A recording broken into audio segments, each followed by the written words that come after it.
Welcome to Vishwa Kannada Shale. Let us learn two words today, Beku and Beda. Beku is want, Beda is don't want.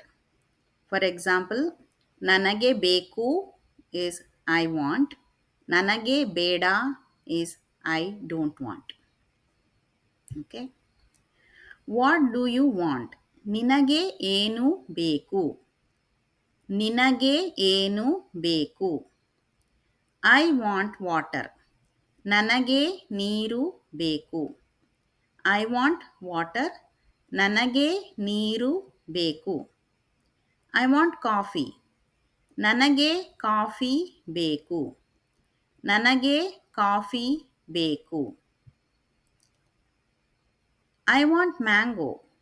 ನನಗೆ ಮಾವಿನ ಹಣ್ಣು ಬೇಕು. ನನಗೆ ಮಾವಿನ ಹಣ್ಣು ಬೇಕು. So try this one. I don't want pineapple. ನನಗೆ pineapple. Okay. What did you say? ನನಗೆ pineapple ಬೇಡ. Very good. ನನಗೆ pineapple ಬೇಡ. I want juice. I don't want tea. Can you try this? ನನಗೆ ಜ್ಯೂಸ್. ನನಗೆ tea. Good job.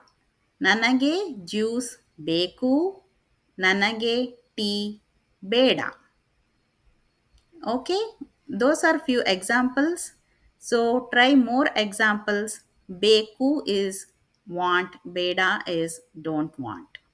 See you in the next video. Bye bye.